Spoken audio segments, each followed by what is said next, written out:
queria. Muito bem.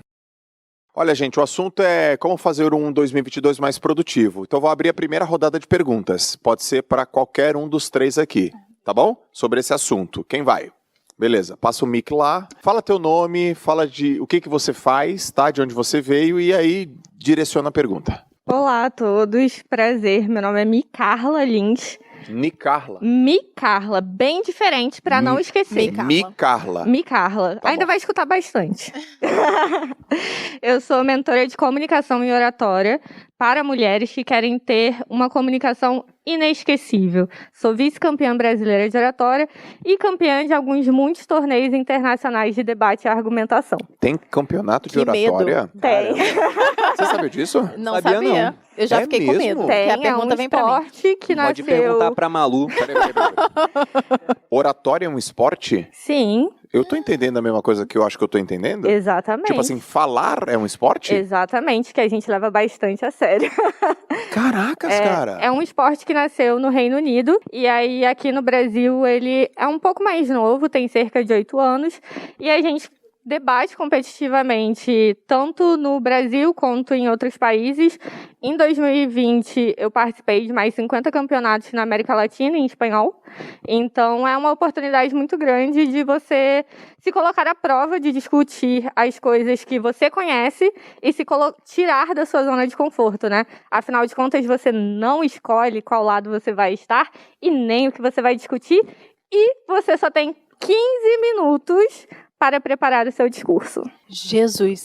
Você tá falando uma especialista de oratória, né? Então, por isso todo mundo fica assim, ó. Ah, que legal, E cara. aí, a minha pergunta, na realidade, é um pouco para os três.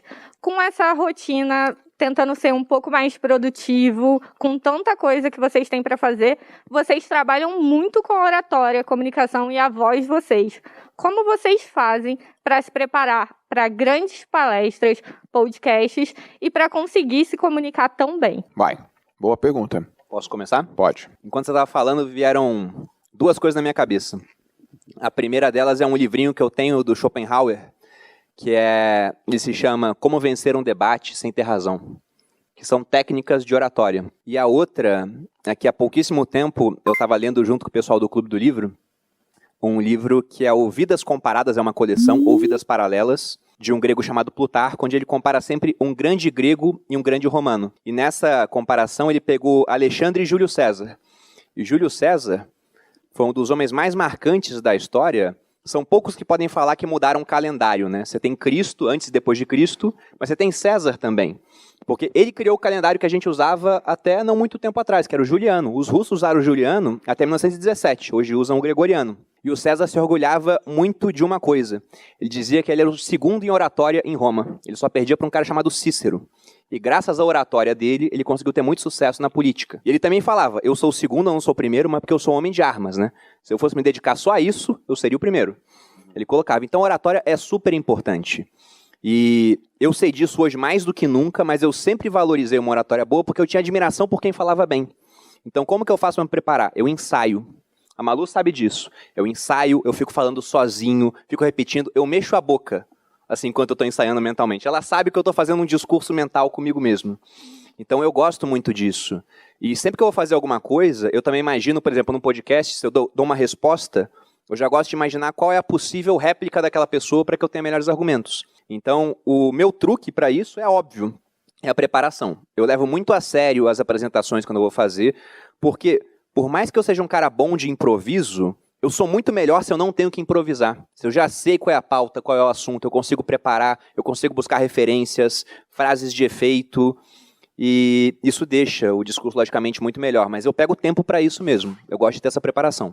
E quando ele fala que ele se prepara, ele se prepara mesmo. Numa live que ele vai fazer, alguma coisa assim, quando é um evento grande, ele faz a live inteira antes de fazer. Então, as pessoas acham, o Bruno entrou lá naquela live ao vivo, de alguma forma, e arrasou. Não, ele passou 2h30 fazendo a live antes, real, assim, oficial. E posso responder agora, depois você fica por último?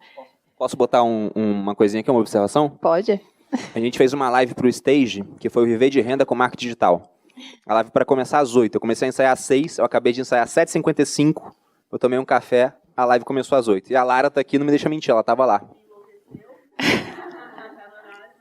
Mas saiu de uma maneira magnífica, pô, porque eu ensaiei antes. Se não tivesse ensaiado, não seria tão bom.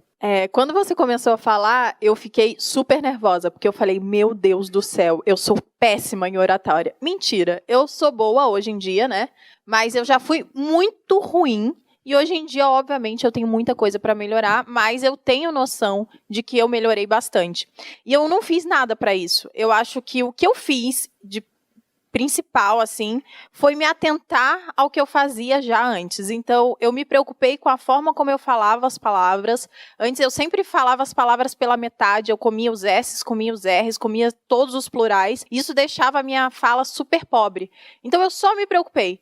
Eu falei, eu vou falar mais devagar e vou começar a falar as falas inteiras. E isso no Instagram também. Então, eu comecei a fazer isso no próprio Story, né? E antes, e era uma coisa que o Bruno fazia muito, ele apagava stories. E eu sempre fui muito autêntica, espontânea, etc. Eu falava, não, eu não vou apagar. As pessoas gostam disso em mim. Mas eu estava errada. Porque tudo bem eu ser autêntica, espontânea, etc. Mas passar o erro o tempo inteiro é muito ruim. Te deixa pobre, né? Tira a sua credibilidade de alguma forma. Então, eu passei a fazer alguns stories mais de uma vez. Isso não tirava a minha espontaneidade, né? Eu vi que era melhor, que eu conseguia fazer melhor, passar melhor a informação. E hoje em dia, obviamente, às vezes eu não preciso fazer mais de uma vez, né? Porque eu já melhorei. E eu tenho certeza que eu tenho muita coisa ainda para melhorar. O podcast que a gente tem gravado toda semana me ajudou muito, porque eu tenho contato com pessoas muito inteligentes, com uma oratória muito boa, e eu tô ali assistindo de pertinho, então eu consigo absorver de alguma forma aquilo, e eu acho que ajudou muito na minha oratória, mas eu acho que o principal mesmo foi eu me importar, né? Eu, de fato, parar e falar, putz, olha só, isso daqui tá ruim, e se eu fizer de novo vai ficar melhor, então vamos fazer. No meu caso, um pouco dos dois, da Malu e do Bruno. Treino, falar, praticar, sem a menor dúvida, me expor. Eu tenho uma história, né, muito forte na acadêmica, então eu fui professor 11 anos, durante 11 anos eu fui todos os dias dar aula na faculdade. Isso me ajudou muito, muito, muito, muito, muito, muito. Só aconteceu uma coisa. Quando eu estava num ambiente que eu percebia que eu era a autoridade daquele ambiente, ou seja, é o professor Joel que está entrando. Oi, gente, tudo bem? Bom dia, vamos falar. Vamos começar? Presta atenção, aqui é a aula.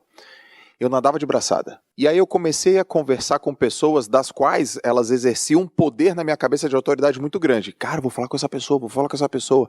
Eu não sei se já aconteceu isso com vocês. Eu pensava o que eu ia falar e chegava na hora de falar, eu travava, meu. Eu tinha medo. E eu falava, fala alguma coisa, cara. Fala alguma coisa, meu. Fala alguma coisa. E aí eu fui, vamos dizer assim, destravado. Eu fui iluminado por uma frase do Aristóteles, que é assim, ó, o segredo da comunicação não é falar para as pessoas, é falar com as pessoas. E foi ali. Eu falei, preciso falar com as pessoas. E eu tenho um jeito, eu tenho uma tatiquinha, vamos dizer assim. Eu sempre faço perguntas. Quando eu entrei aqui para falar com vocês, eu fiz perguntas. Não sei se vocês repararam. Oi, gente, tudo bem? Vocês moram onde? De onde vocês vieram? Sério? Tão longe? Você. E quando eu estou falando com as pessoas, eu percebo que o canal fica muito mais simples, muito mais fácil, eu relaxo. E aí conecta. E foi isso. Então, o grande, vamos dizer assim, meu grande elemento de oratória é falar com as pessoas e não falar para as pessoas, treinar.